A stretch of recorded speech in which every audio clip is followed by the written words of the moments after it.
todos, graça e paz da parte do nosso Senhor Salvador Jesus Cristo. Muito bom, como é bom estarmos aqui, louvando a Deus, através desses cânticos que exaltam a pessoa do nosso Senhor Salvador Jesus Cristo. Como é bom estar em comunhão, mesmo sentindo falta de alguns irmãos. Mesmo assim, Deus é bom, né? Sua misericórdia dura para sempre e tem nos alcançado. Hoje nós estaremos dando continuidade à nossa série de exposições das 7 igrejas do Apocalipse. Hoje nós estaremos ministrando a respeito da igreja de Esmirna, segunda igreja. Nós estamos no terceiro série de sermões. Nós fizemos com uma introdução. Hoje nós ministramos sobre a igreja de Éfeso e agora estamos indo para ministrar sobre a igreja de Esmirna. Você que talvez perdeu algum dessas mensagens, você pode estar achando as nossas mensagens no nosso grupo do YouTube, no nosso canal do YouTube, através do Facebook também. As nossas mensagens elas são gravadas. Que você possa estar assistindo depois aí, que possa ser uma bênção para você. Amém? Eu quero convidar vocês a abrirem as vossas Bíblias lá, no Apocalipse capítulo 2, do versículo 8 ao 11.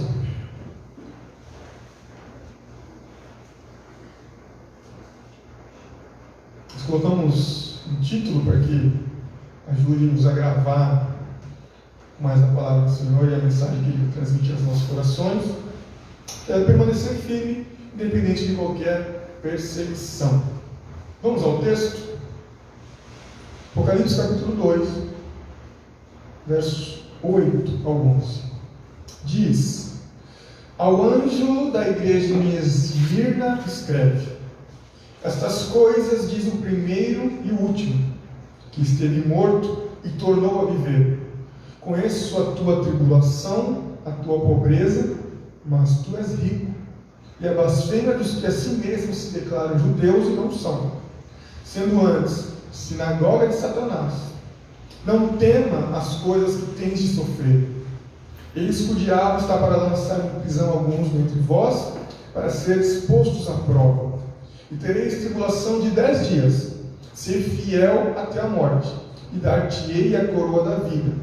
Quem tem ouvidos, ouça o que o Espírito diz às igrejas. O vencedor, de nenhum modo, sofrerá dano da segunda morte. Obrigado, Senhor, pela tua palavra, por ela ser viva e eficaz. Assim nós te glorificamos por tua palavra, Senhor, ser esse alimento que vai nos alimentar nessa noite. Assim como foi orado, só como uma forma de agradecermos mais uma vez que o Senhor é bom e a sua misericórdia, ela dura para sempre. Te louvamos, te agradecemos. Em nome de Jesus. Amém. Graças a Deus. Bom, assim como tínhamos falado, nós estamos hoje iniciando a igreja de Esmirna, a segunda igreja aí, de uma série de 7 igrejas. Nós vamos estar estudando, aprendendo. Eu tenho certeza que o Senhor falará conosco, aos nossos corações, mesmo sendo algo que foi escrito para uma igreja específica. A palavra de Deus ela sempre vai ser viva para nós. Ela vai nos proporcionar alimento, revigorar, ela vai nos dar bases, ela vai nos trazer aquilo que nós necessitamos como forma de alimento espiritual. Louvado seja o nome do Senhor. Por isso, o que eu queria fazer agora era fazer uma rápida recapitulação, né? Quase não sai aqui.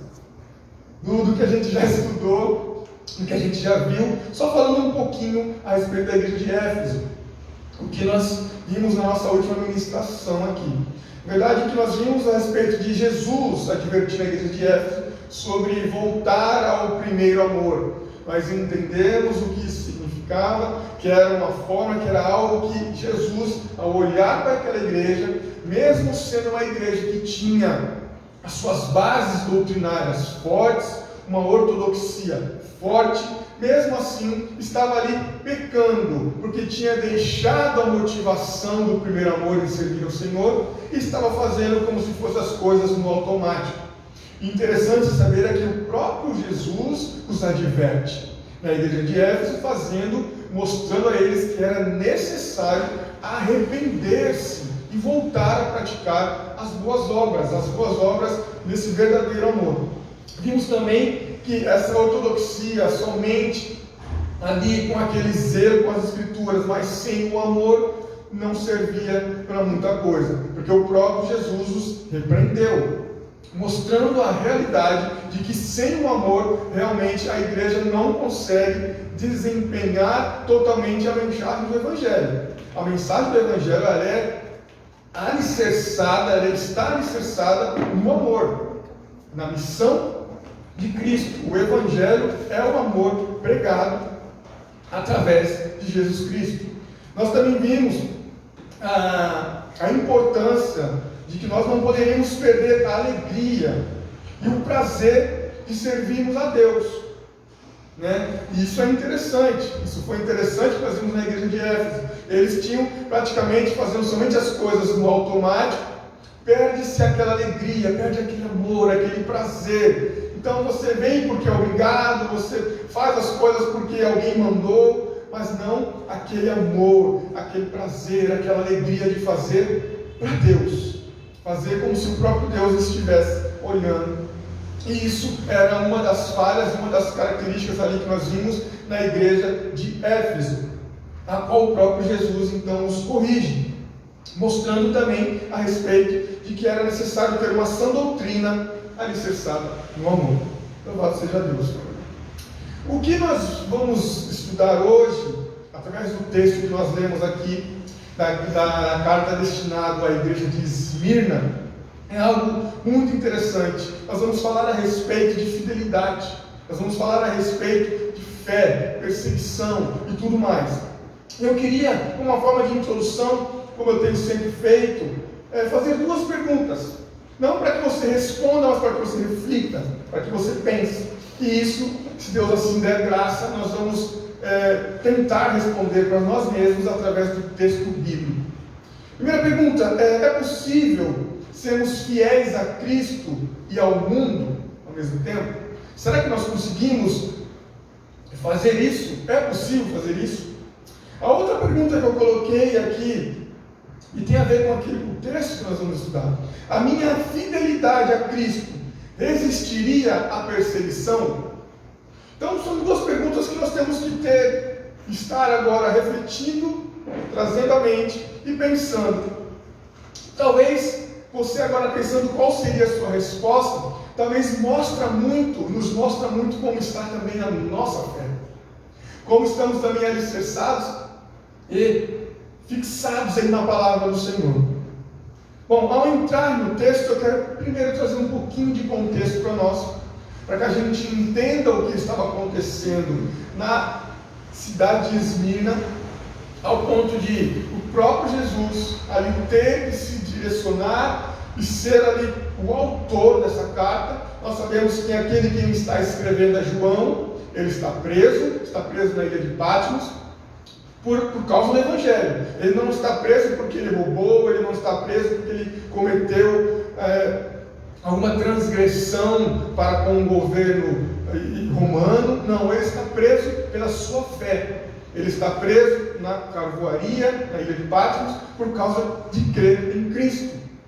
Então, isso é importante sabermos, porque aquilo que o Evangelho nos mostra, talvez não seja muito daquilo que nós temos visto nos dias de hoje. Então, é isso que eu acho muito interessante. Bom, iniciando o contexto o Império Romano ele declarou guerra contra os cristãos. Não é aqui guerra contra os judeus, não é guerra aqui contra um sistema religioso qualquer, não é guerra aqui contra uma possível heresia ali que se levantou, não, é específico, é uma guerra direcionada contra cristãos. Nós vemos isso iniciando no decorrer da história, a história nos mostrando com Nero. ao ponto de tocar fogo e usar os cristãos como tochas humanas por perseguir os cristãos, acusados de terem ateado fogo em Roma. Depois nós vemos um outro imperador tirano, Domiciano, que também perseguia a igreja, que também o seu prazer era matar cristãos, colocar cristãos na cadeia. E tudo isso, o que está acontecendo é em relação a este contexto. Então, quando nós começamos a estudar, começamos a ler aqui, e essas mensagens de Apocalipse, elas eram meio codificadas, elas eram e foram escritas para as pessoas que entendiam o que estavam lendo através daquela carta. Nós sabemos que o Apocalipse tem muitos símbolos e muitas coisas que precisavam ser entendidas à luz do Evangelho, à luz do que o próprio Cristo agora estava direcionando, mostrando à igreja. O contexto é de perseguição, e não é uma perseguição que para a gente às vezes não faz muito sentido, porque nós vivemos num país livre. Apesar de que nós vemos algumas coisas, alguns projetos de lei, algumas coisas que possivelmente possam tentar se levantar contra a igreja, contra os costumes cristãos e tudo mais. Mas não é a nossa realidade de perseguição. Não é a nossa realidade a ponto de perder a vida por causa da nossa fé. Isso falando de Brasil. Nós temos diversos países no mundo que são fechados ao Evangelho e que a perseguição é algo nesse nível. A perseguição é ao ponto de realmente perder a vida porque você se declara cristão.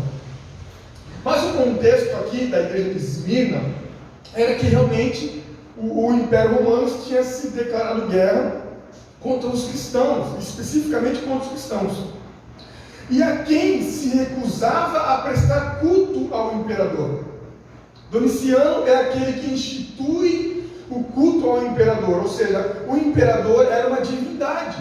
O imperador teria que ser adorado, o imperador teria que ser reverenciado, como se prestasse culto como nós prestamos culto ao nosso Deus.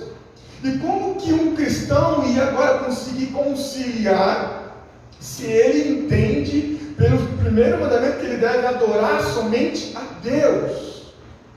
Como ele deveria conciliar isso? Como que ele iria conseguir, professando a sua fé em Deus, em Cristo, e não cultuar ou não prestar culto ao imperador? Esse era o grande dilema. E isso muitos cristãos foram mortos, perseguidos, por não prestar culto ao imperador. Entrando agora a respeito de algumas características importantes aqui da cidade de Esmirna. Isso é interessante porque nos traz um contexto e faz a gente conseguir entender melhor o texto. Uma das coisas que eu achei interessante é que Esmirna hoje é a única cidade das 7 que ainda existe. Não com o nome de Esmirna, mas com o nome de Esmir. E hoje ela está localizada na Turquia. E é uma cidade grande, mais aproximadamente 4 milhões de habitantes. E era uma cidade importantíssima. O que eu acho interessante é o próprio significado do seu nome. Que dá a entender como algo mirra, como algo amargo, que é usado, mirra, nós sabemos que foi usado para embalsamar corpos, aonde o próprio Jesus foi presenteado pelos reis magos ali com ouro, incenso e mirra. A mirra era usada para isso, como um perfume, como algo que era usado para embalsamar, mas que tinha essa conotação de ser algo amargo, de ser algo fúnebre. E é interessante o próprio nome com o próprio contexto daquilo que nós vamos ver, a qual o próprio Jesus vai se referir àquela igreja. Esmirna era uma cidade onde foi oficializado o culto ao imperador. Era a cidade mais fervorosa ao prestar culto ao imperador. Então olha só que situação os cristãos, agora aqueles convertidos ao cristianismo, a Jesus, estavam passando, estavam tendo que enfrentar. Era uma cidade extremamente fervorosa ao culto ao imperador, onde ele tinha várias estátuas a Deus Roma, a deuses que na mitologia, ali dentro ali do costume do imperador e do sistema de governo romano, eram cultuados. era necessário prestar-se culto. E ali agora os cristãos, eles estão dentro dessa cidade, e ali a Bíblia nos mostra que há uma igreja.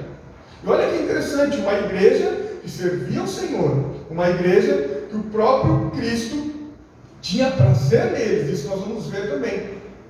E que ali estava passando por essa dificuldade, por enfrentar uma perseguição ferrenha. Esmina contava com uma colônia de judeus hostis contra os cristãos. E aqui é algo interessante. Ali existia a maior concentração de judeus, e os judeus, aqueles hostis contra o Evangelho. Nós sabemos que a própria Bíblia nos mostra no livro de Atos, e um dos maiores perseguidores do apóstolo Paulo foram os judeus. Os judeus eram aqueles que se levantavam contra a obra, contra a propagação do Evangelho, contra a propagação do cristianismo. Aqui na cidade de Esmina não era diferente. Existia uma concentração grande de judeus, e esses judeus que influenciavam pessoas da cidade contra os cristãos. Ou seja, era algo na qual eles usavam a influência com pessoas importantes para entregar os seus irmãos, os cristãos. Os judeus, eles delatavam os cristãos aos romanos, ou seja, eles identificavam ali por não querer ser comparado aos cristãos. Olha, nós não somos esses aí não, viu? Não comparem, nós somos judeus. Nós não somos esses aí que estão fazendo essa bagunça no império, esses que estão trazendo um reboliço aqui nessa cidade. Nós não somos esses, pelo contrário, nós vamos entregar eles. Olha que coisa sinistra. Os judeus entregavam os cristãos aos romanos. Só que isso desencadeava coisas ruins ao povo, à igreja. Por quê? Porque não era simplesmente uma delatação, assim, olha, vai lá que eles estão ali e tal. Mas todo aquele que se declarava cristão, todo aquele que agora professava a sua fé em Cristo Jesus e não se prostrava mais, não prestava culto ao imperador, esse agora estava correndo perigo. E era delatado e era entregue pelos judeus. E algo interessante que os judeus, eles se reuniram para entregar Policarpo. Policarpo era alguém entre os dos primeiros séculos, um mártir, um dos pais da fé. E os judeus, em pleno sábado, ou seja, quebrando o quarto mandamento, eles pegaram Policarpo, prenderam e os entregaram aos romanos para ser morto em fogueira. E a história da igreja nos mostra muitos males. Muitas pessoas que morreram pela sua crença essa no Evangelho, não causa própria, não era defendendo uma causa própria, não era levantando a sua bandeira, mas a bandeira do Evangelho. E essa concentração de judeus, eles se reuniram no próprio sábado, quebrando o mandamento. Os judeus não podem quebrar o mandamento do sábado, e levaram e entregaram aos pagãos Policarpo, um homem temente a Deus, e foi morto, foi ali ateado fogo. Isso porque a retaliação, a perseguição não era somente dos romanos aos cristãos, mas dos judeus que entregavam os cristãos para serem presos e serem mortos.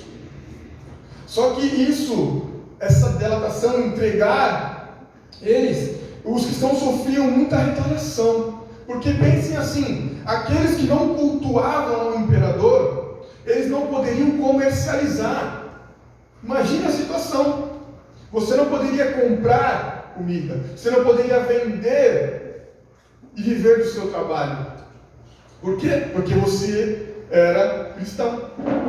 E quando os judeus entregavam os cristãos, falavam, olha, ele é cristão. O que acontecia? Os seus bens eram confiscados. Imagina você perder a sua casa. Imagina você talvez ter um estabelecimento. Imagina você ter a sua única fonte de sustento. Você agora é cristão, foi confiscado os seus bens. Olha como é a vida e como era a vida desses irmãos na igreja de Esmirna. Judeus entregando eles não poderiam comercializar. Imagine a dificuldade, meus irmãos. Como você compra pão?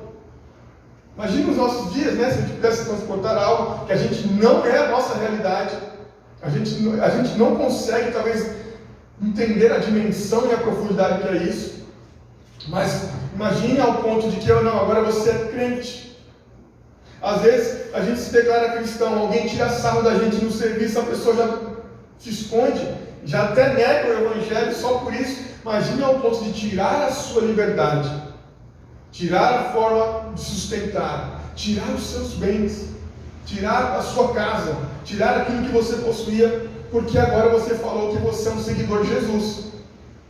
Você falou que agora Jesus é o seu único Senhor, que você não prestaria mais culto ao imperador. Então, tudo isso é o contexto daquilo que nós vamos ver, que nós temos aqui, desta igreja de Esmirna. Como na igreja de Éfeso, eu também trouxe aqui a forma que o próprio Jesus se direcionou às igrejas, e ele se escreve isso com 7 padrões. E na igreja de Éfeso nós também falamos um pouco disso, a respeito do que era o elogio, a crítica, a recomendação, o castigo e a recompensa.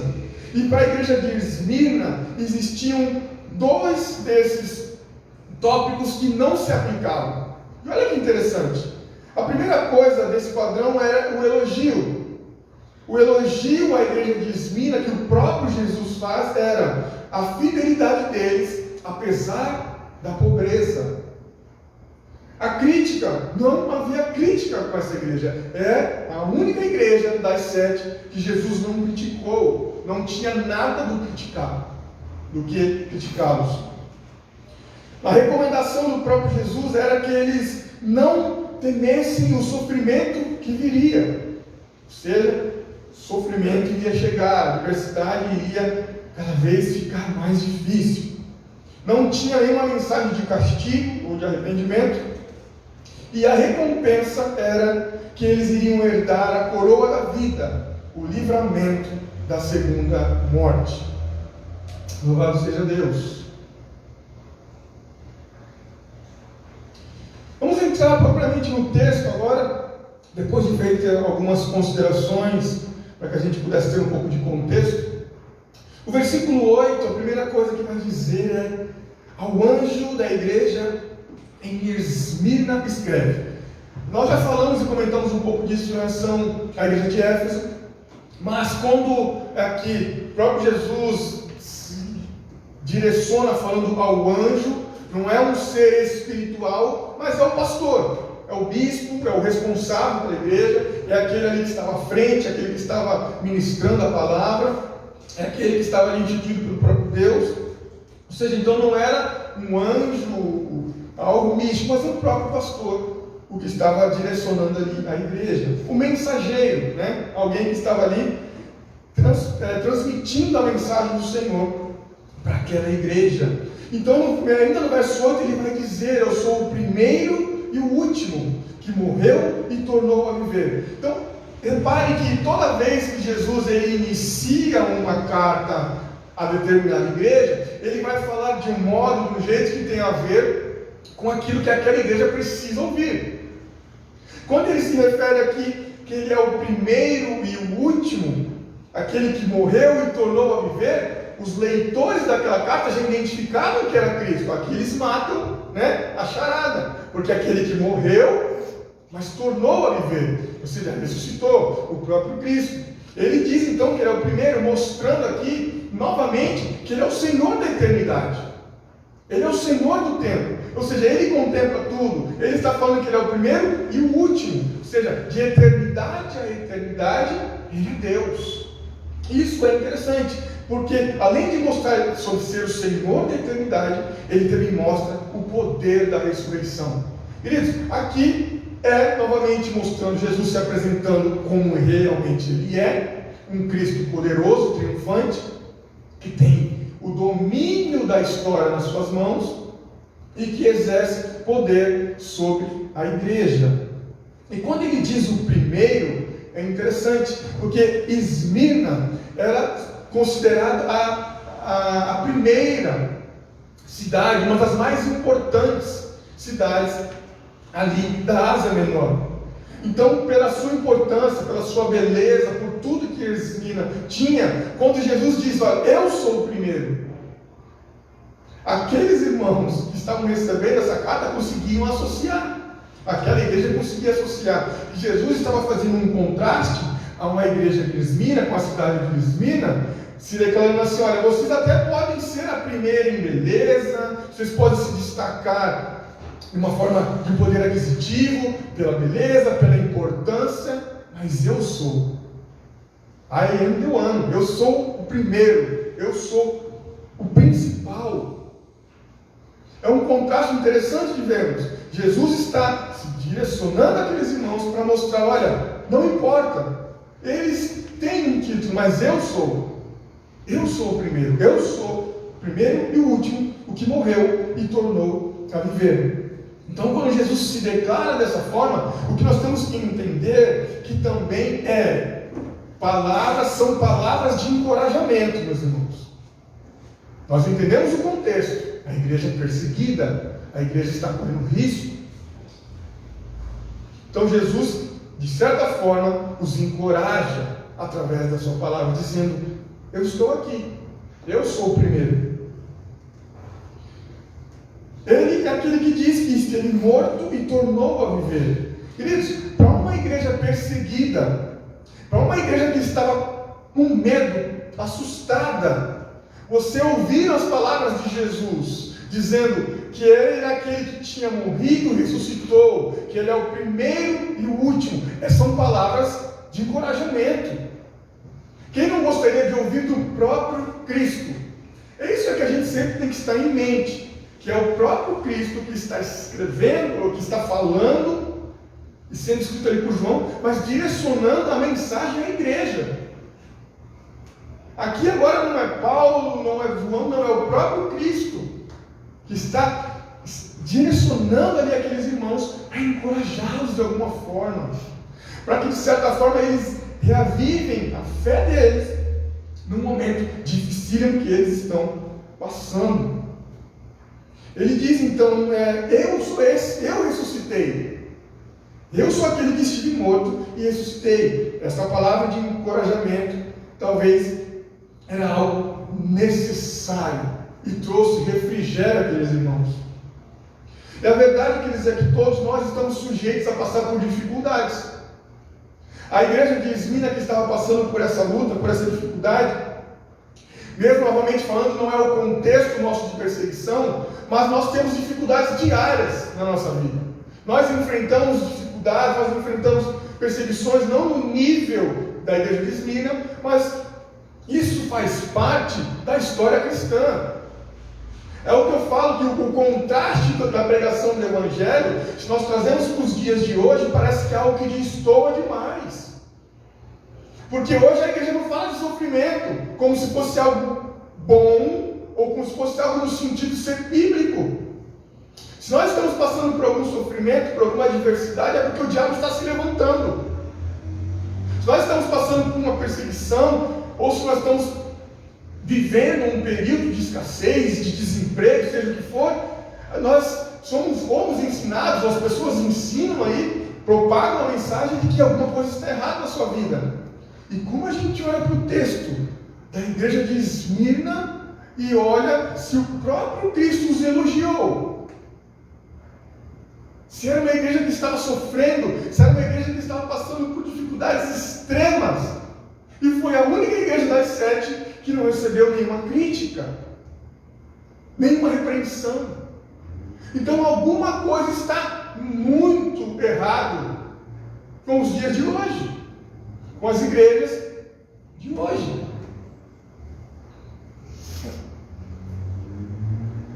Porque nós estamos sujeitos a passar por isso. Isso é histórico, isso é bíblico. Nós podemos analisar a vida dos cristãos. Eu falei aqui, nós poderíamos usar a vida dos apóstolos. O único aqui que está vivo ainda no tempo do texto, claro, era João. Todos os outros foram martirizados, decapitados, mortos à espada, crucificados. Todos. Então, o sofrimento, gostemos ou não, faz parte da vida cristã. Então, aquela máxima de que, olha, quando você se converte, vem para Jesus, que a sua vida vai melhorar, cuidado. Porque isso é uma propaganda enganosa. Isso não é o Evangelho. O Evangelho talvez seja você vir e você passar pelas dificuldades que talvez você não estava nem preparado. Mas a diferença é que Cristo está conosco. Louvado seja Deus por isso. No verso 9, então, ele vai dizer: eu conheço a tua tribulação e a tua pobreza. Queridos, essa palavra conheço, o sentido dela no grego, no original, é conhecer ao ponto de ter empatia. Não é uma coisa assim, olha, eu ouvi falar que vocês estão passando por dificuldade. Eu ouvi falar da pobreza de vocês. Eu ouvi falar que vocês não estão muito bem aí, que alguém está perseguindo vocês. Não é isso. Esta palavra aqui traz uma profundidade ao ponto de dizer: eu conheço a fundo o seu sofrimento, a sua pobreza. Eu conheço ao ponto de ter empatia. O que Jesus está falando àqueles irmãos, àquela igreja especificamente, é: olha, eu sei o que vocês estão sofrendo porque eu estou sofrendo junto. Eu sei o que vocês estão passando e isso me entristece. Eu sinto a dor que vocês estão sofrendo. Esse conhecer traz essa conotação de estar sofrendo junto, de estar passando pela condição junto, de estar contemplando, observando atentamente. Nós vimos na igreja de Éfeso Jesus falando: olha, eu ando no meio do meu povo, entre os 7 castiçais. Ele anda no meio da igreja. E aqui não é diferente. Quando ele diz eu conheço com profundidade. Eu conheço com empatia. Sentindo a dor, sentindo o que vocês estão passando. No sentido de sofrer junto. E essa é uma realidade, meus irmãos, porque Cristo conhece a sua igreja e as suas necessidades. Cristo sabe do que nós precisamos, Cristo sabe o que a igreja passa, as necessidades da igreja, e Ele não desampara a sua igreja.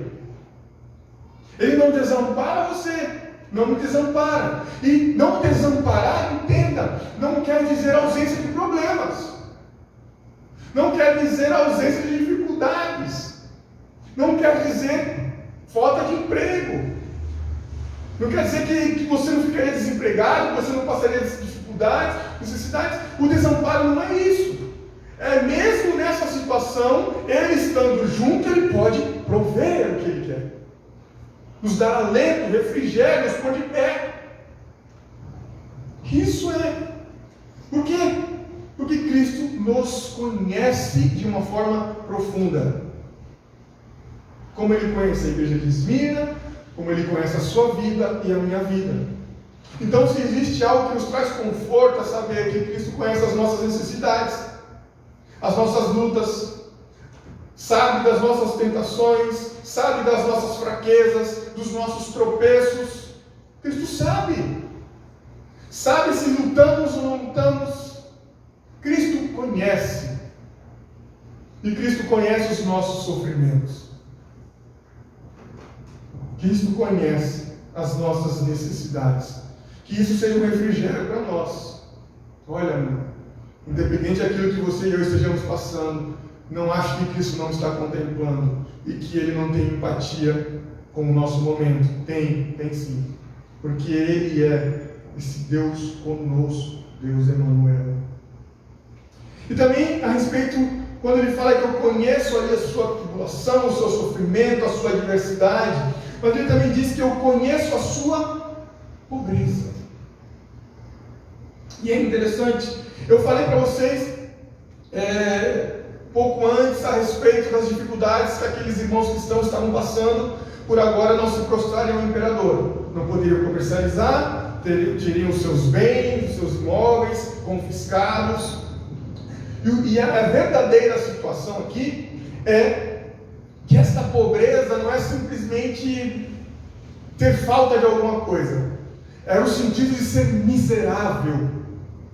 É sentido, exemplo assim, não é o sentido de de ter pouco pão para comer. O sentido de não ter o pão para comer.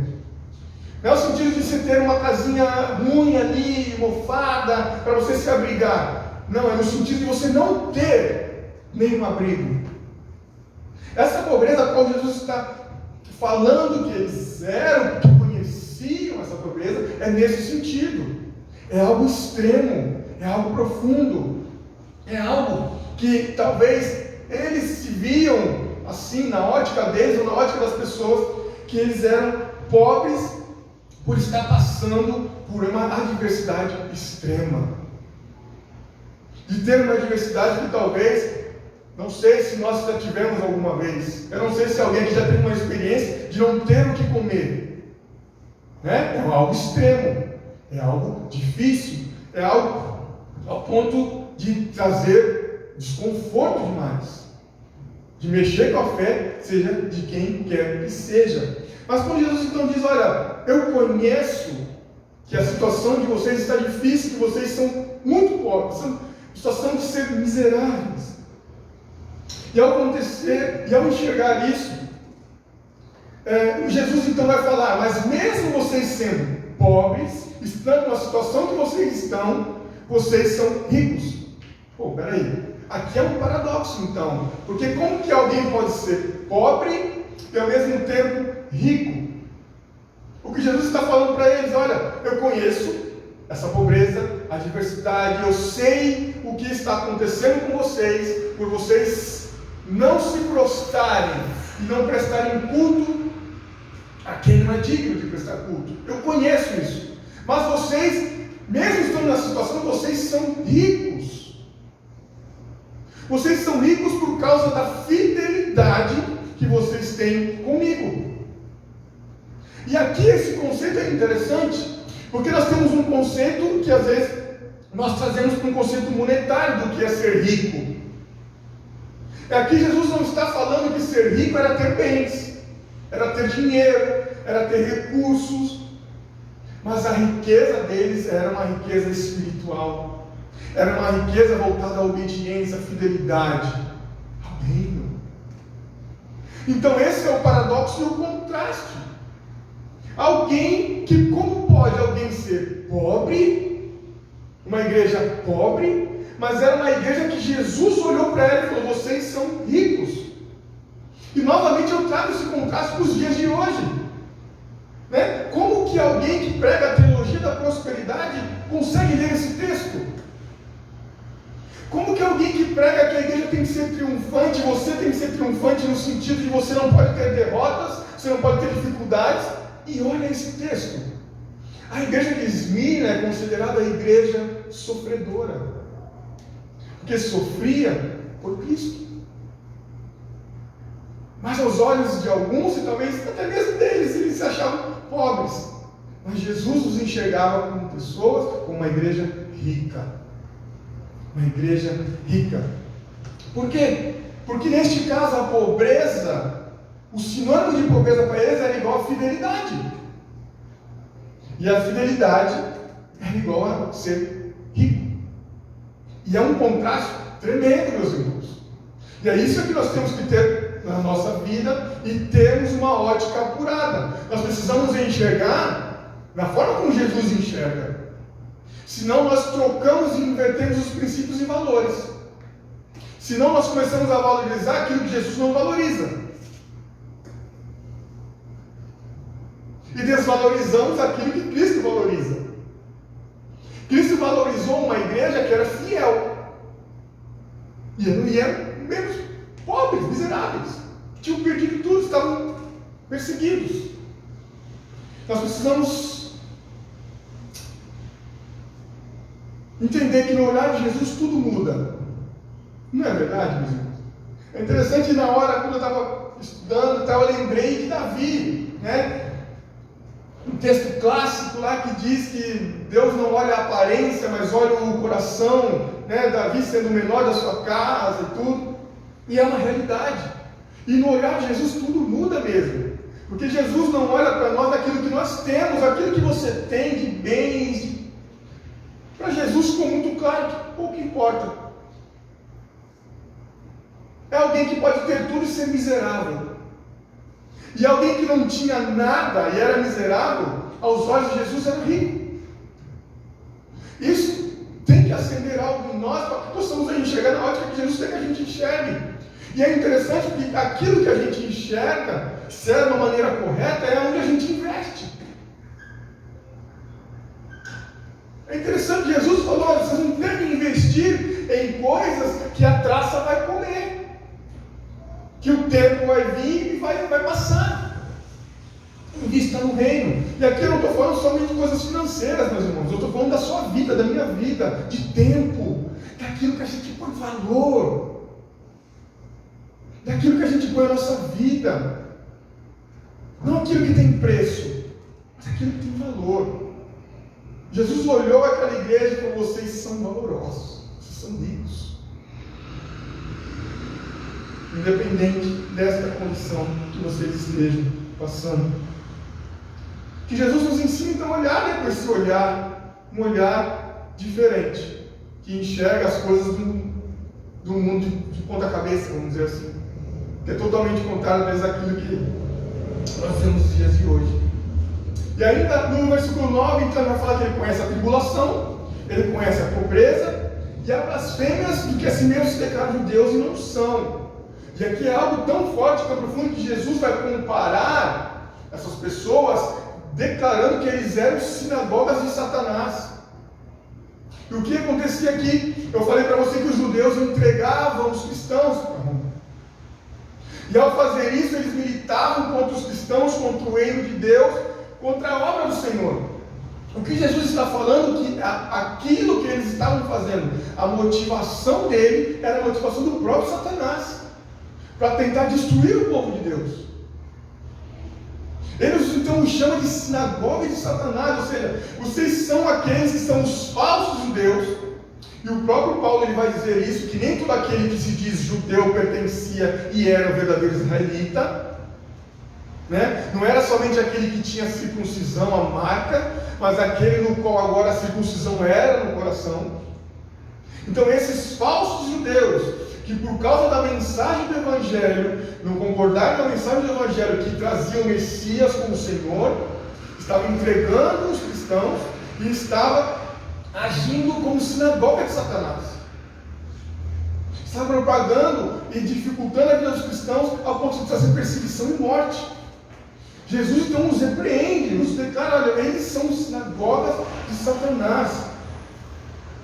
Jesus também conhece isso. Jesus olha para eles e diz: olha, eu sei o que eles estão fazendo, eu sei que eles estão recusando a mensagem do Evangelho e por oposição aos cristãos.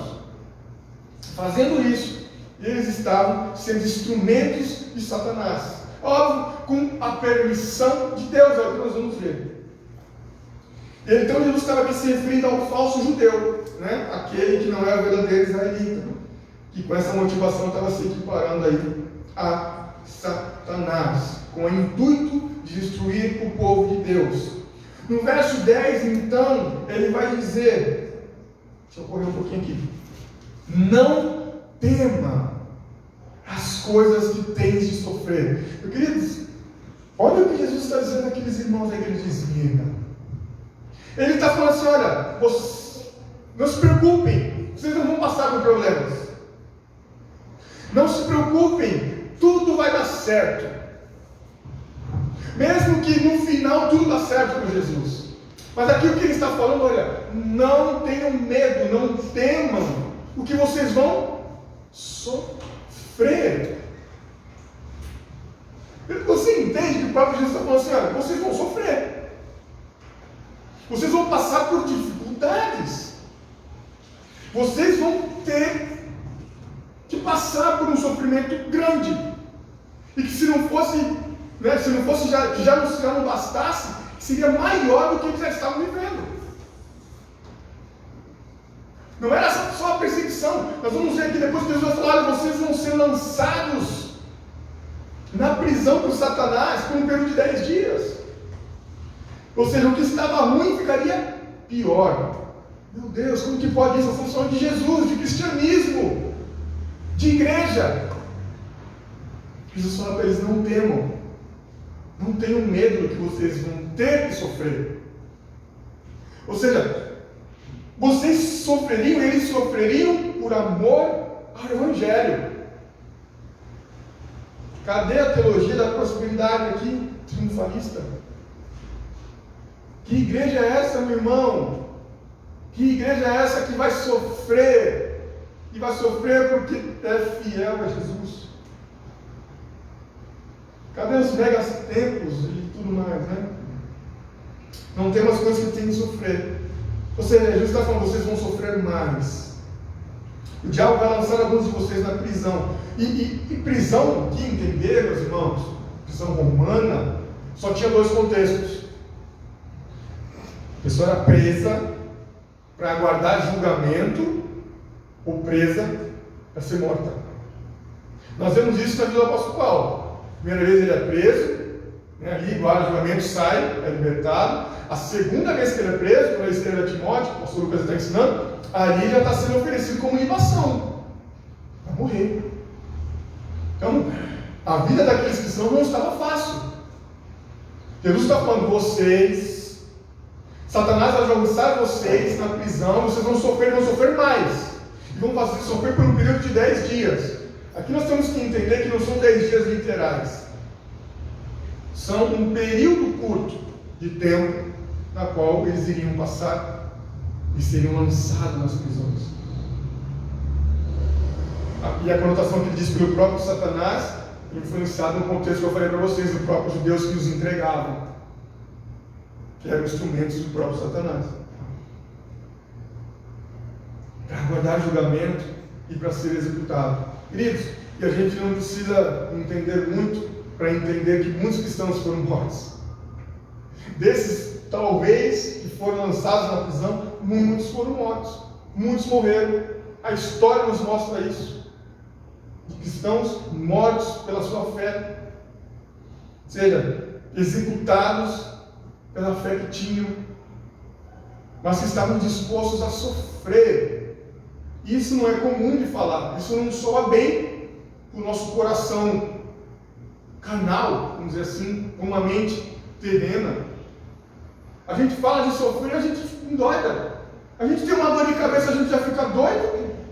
Não vê hora de pegar um Dorflex, um dipirona, se ele for para se livrar da dor. Imagina sofrer. Caramba. Sofrer vendo a sua família sendo morta na sua frente. Comece a pesquisar um pouco sobre Marx na igreja. Como era terrível.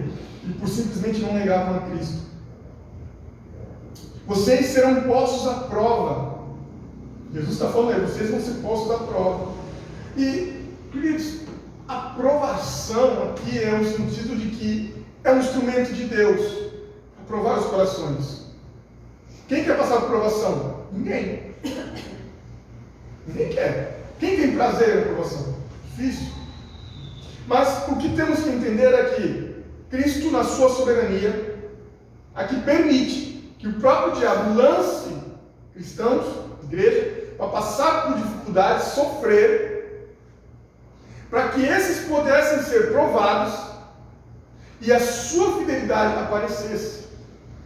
Isso não é muito doido? Isso não é muito doido? Ao ponto de saber que o Senhor, até se quiser, prova os nossos corações com as adversidades. Não estou falando que Deus nos tenta. Tentação, não. Estou falando provação, passar por diversidades, dificuldades. Mas Deus olha o nosso coração. É um instrumento que também nos molda, que nos balança as aflições, tribulações, dificuldades. De certa forma nos aproxima de Deus. Nos aquebranta. São daqueles cristãos, né? Aqueles a qual o Senhor chama. E é a realidade que Deus usa até o diabo para nos provar. Isso é soberania de Deus. Eu acho interessante que tem uma frase de Lutero que diz que Satanás, o diabo, é só um cachorrinho na coleira de Deus. E eu fico impressionado, o pastor Lucas sabe disso. Nós vemos pessoas que têm medo do diabo.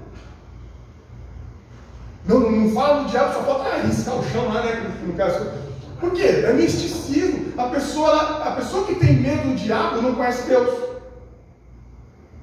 Porque se você conhece Deus, se você conhece Cristo, se você conhece que Deus é soberano, e que o diabo é somente um instrumento que Deus usa quando quer, como quer, isso nós vemos na vida de Jó. Amém?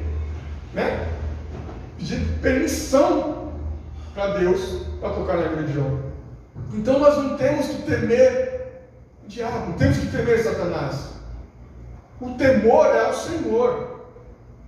O temor é ao Senhor, não ao diabo. Então o crente não pode ter medo, irmão, disso. Fica de crente de macumba. É um crente místico. Do pior nível que se pode ter. Lutero dizia, o diabo é um cachorrinho na coleira de Deus. O que Jesus está falando, não temam, não tenham medo. Nessa situação que vai vir, para aqueles irmãos desmirados, vai ficar pior. Você não sabe, vocês vão morrer. Não temam. Ser fiel à última instância. Qual é a última instância? Até a morte. Jesus está falando para eles, olha, eu sei que vocês estão passando por um momento muito difícil e a coisa vai ficar pior. É mais ou menos isso. Mas fiquem firmes. Permaneçam fiéis. Queridos, se nós pudéssemos trazer uma aplicação, é essa. A aplicação é essa, não importa. Ai meu Deus, agora eu me converti, tudo está dando errado. Querido, você se converteu a quem? O que Jesus prometeu? Que ele agora está frustrado com ele. O Evangelho não é isso, triunfalista. A nossa verdadeira vitória é a coroa. Ou seja, é não passar pelo risco da segunda morte. É o que o verso 11 vai dizer. A riqueza do Evangelho está nisso. A riqueza do Evangelho está na salvação. E a salvação é algo exclusivo de Cristo para a sua igreja. Essa é a verdadeira riqueza do cristão. Nós já falamos aqui diversas vezes, o diácono Wanderson, o pastor Lucas falando a respeito disso. Do que é prosperidade, o que devemos buscar. E Jesus vai falar, busque primeiramente o reino de Deus e a sua justiça. E as demais coisas serão acrescentadas. Mas Jesus está falando, não tenham medo. Não tenham medo. A cidade de Esmirna, a cidade de Esmirna se orgulhava da sua fidelidade a Roma. Olha que interessante. Eles tinham orgulho, porque eles eram fiéis a Roma, e eles prestavam culto ao imperador. O que Jesus está dizendo aos irmãos, aos cristãos? Sejam fiéis a mim. Sejam fiéis ao Evangelho. Jesus estava encorajando eles a permanecerem fiéis até as últimas consequências. Você não pode espanar, meu irmão, pela primeira perseguição. Você não pode espanar pela primeira adversidade e culpar Cristo. Ou nós somos cristãos maduros, alicerçados na palavra, ou toda e qualquer coisa nos desvia. Toda e qualquer frustração já é suficiente para você ir buscar outra religião. Na verdade, você está buscando religião. E quando a gente encontra Cristo, Cristo é suficiente. Ele é tudo. Primeiro, último, tudo. E confesso aos irmãos que chegaram ao nível de fidelidade que esses irmãos de Esmirna estavam demonstrando, que os irmãos da igreja perseguida ao redor do mundo demonstram, por simplesmente não negarem o Evangelho, estarem dispostos a morrer. Isso é a essência de uma conversão. Isso é a essência de uma conversão.